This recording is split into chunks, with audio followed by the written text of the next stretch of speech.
Again from AMS Online, AMS Home, and we're here today to talk about Man United versus West Ham. I'm so sorry. I've been ill for the past 3 days, almost 4 days. Well, basically, after the Man United game, it's not due to the fact that I've been over rejoicing our victory. Maybe it had a contributory factor, contributing factor towards my illness, but no, it's just been absolutely ridiculous. There's been a virus going around, and I've been in terrible shape, but much better today. In fact, this morning I still didn't have my voice, but yeah, much better today. Anyway, let's jump in onto the game, onto Man United.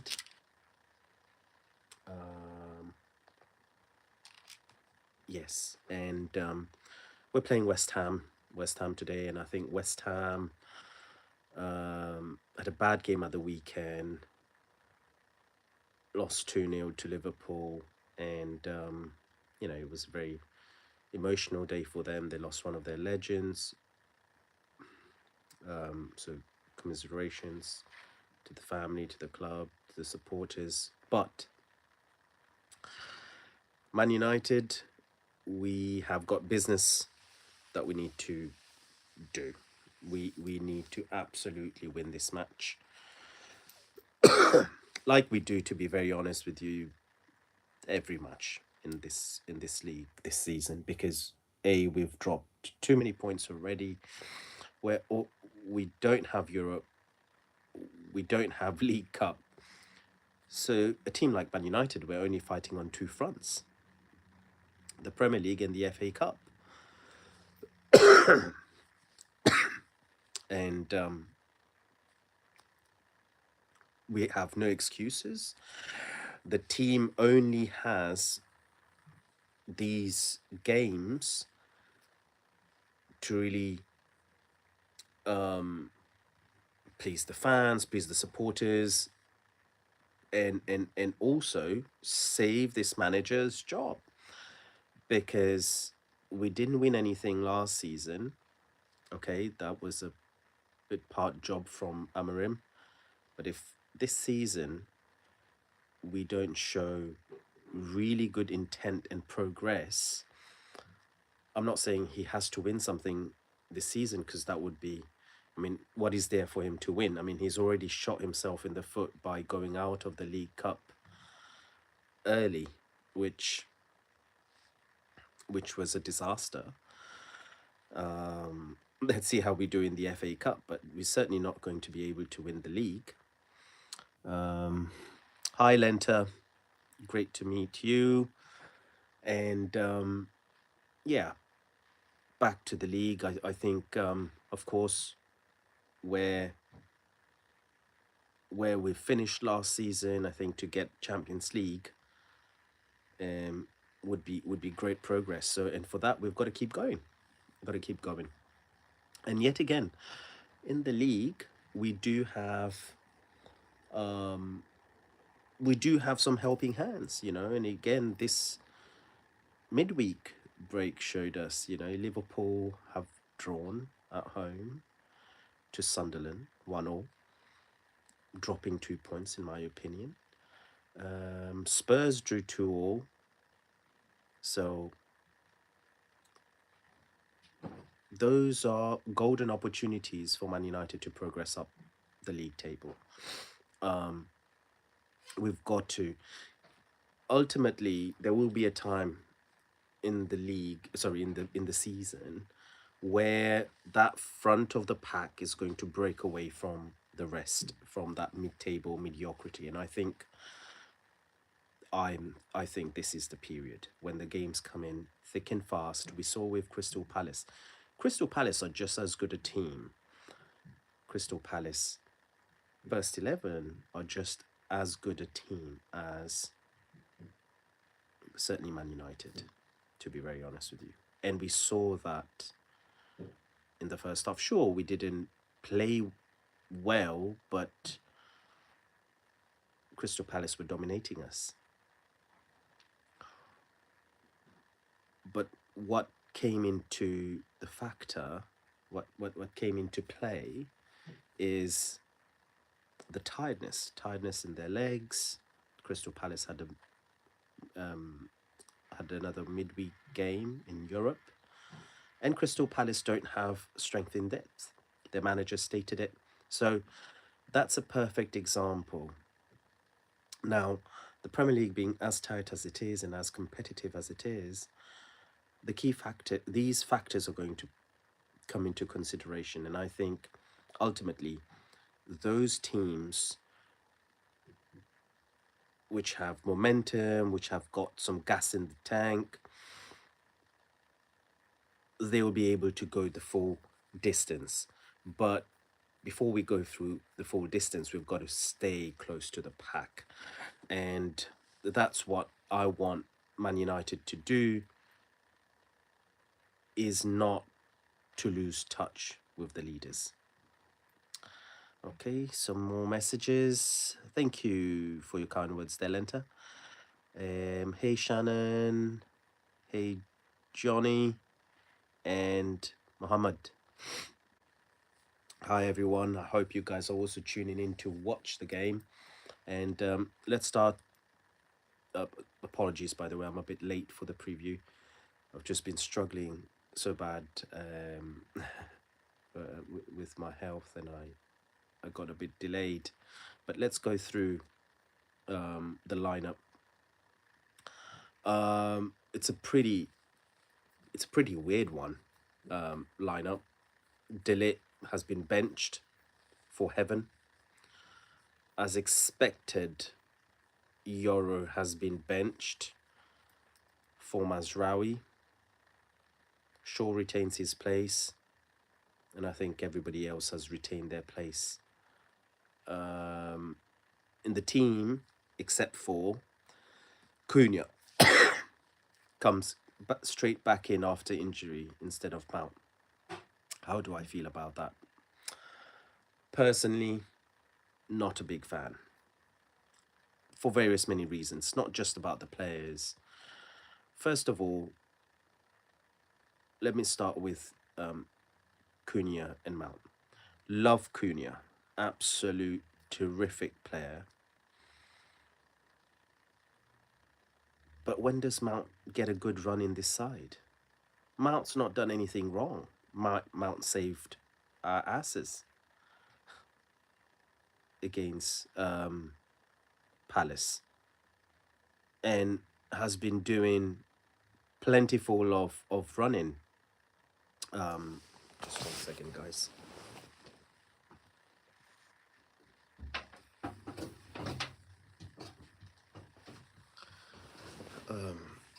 Yeah, so I start to worry a little bit about Mount. He's a nice guy, and I think, in my opinion, I think Amorim's just taking the easy way out, easy decision.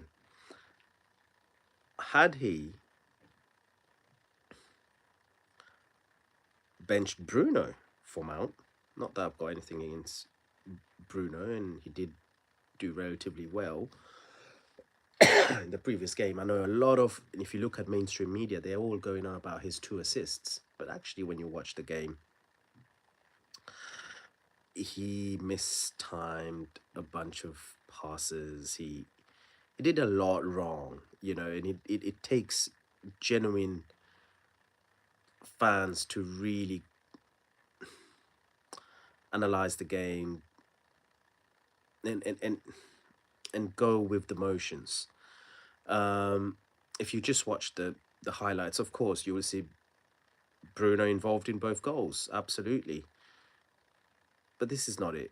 We lose something with Bruno in that midfield. And I'm not saying we should remove him altogether, but give him a break. Yet again, he starts today. Yet again, he will play the entire 90 minutes and some. And not just him, but his compatriot who's the son, seems to be Amorim's son or relative of some kind, Diego Dallo. These two Portuguese guys seem to play every game, and neither of them have played particularly well this season at all. Anyway, so that's one. I would have liked to see Mount play ahead of somebody. Doesn't have to be Bruno, but who else can he play ahead of? Can't play in Casemiro's position as a 6, has to play as an 8, or has to play as a number 10.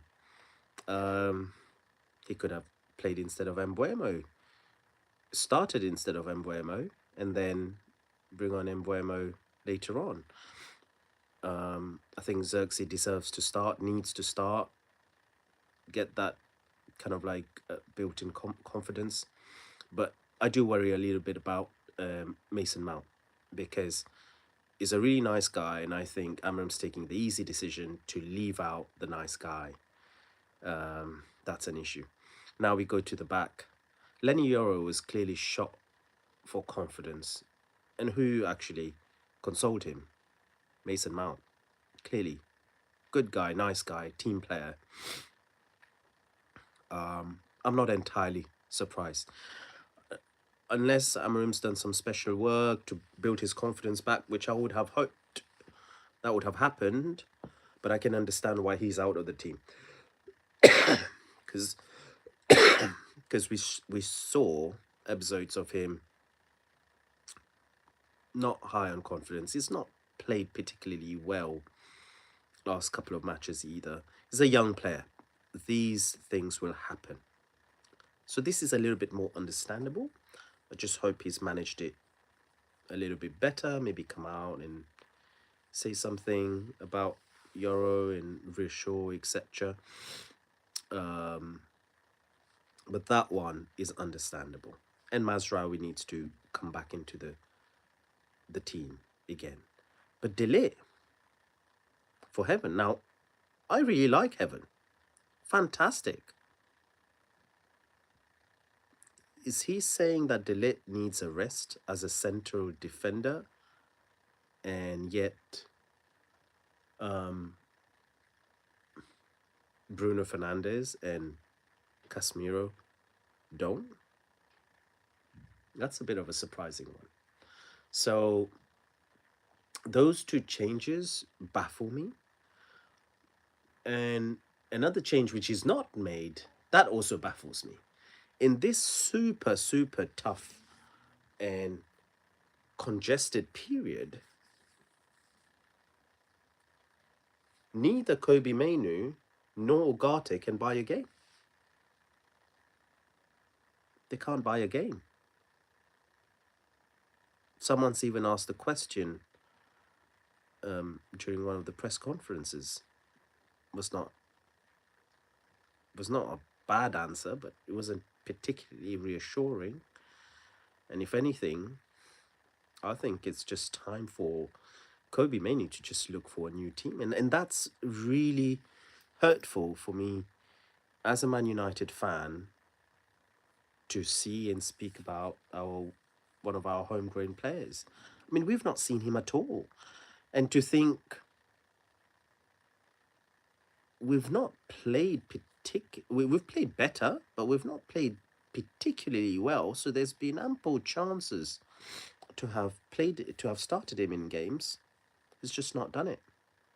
So if he's not going to do it now in this period where we absolutely have a need to refresh and rotate, then I wonder when he will do it. So, and again, it comes back to this Bruno thing.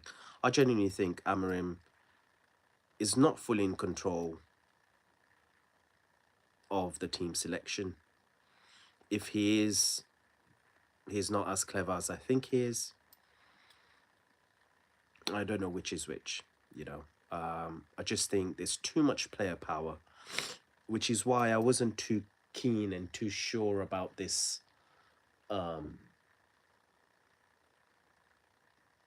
oh, there's a shout for penalty there. Bruno at the end of it, but I don't think it will be given because he actually mishit it. He actually mishit the ball. Um, what was I saying? Yes, the player power. Um, Player power at Man United, where there's a group of 5 or 6 players that Amorim has earmarked to be leaders of different pockets, different teams, as he may call it. The problem with that is, how do you then leave these 5 or 6 players out of your lineup? For example, he may have a Portuguese speaking leader, he may have an an English native one, he may have, I don't know exactly who are exactly the leaders, but I'm saying he may do. Now, how does he then leave those 5 or 6 leaders? And Bruno Fernandes is definitely one of them. He's the club captain, team captain. He's definitely a leader. Harry Maguire is probably another one. Now, how do you leave these players? No wonder he had to keep on bringing Maguire every time. And no wonder he never ever drops Bruno Fernandes. I think Bruno Fernandes, for me, holds a toxic relationship within the club. Is a player that I've really, really liked. He's deserved to have the adulation that he's had, because I think he single-handedly kept Ole in his job. But I think enough's enough, really, with Bruno. He's a really good player. I'm happy that he's been put into midfield, but not in the midfield two with Casemiro. When you've got Bruno in the midfield, use him as a Scholes type player. Let him dictate, let him distribute, but you've gotta surround him with legs. That's where Ugarte comes in. Don't see him. I think if Bruno Fernandes is to play, I think both Casemiro and Ugarte need to play, or Mainu and Ugarte, or something like that. It needs to be a 3-man midfield, not 2. But he sticks to his formation, and I think that has been, to a lot of the time, it's been to our detriment. Now, even with this match, it's against West Ham. It's clearly a team like Everton who are not as good, who don't possess as much quality as Man United. This couldn't be said about Crystal Palace, mind, right? And it is against these teams, like an Everton, like a West Ham, who typically struggle. So I would not be surprised if we're in for a tough ride here. But anyway, we're about nearly 14 minutes into the game. Let's get back to it. It's 0-0 as we stand.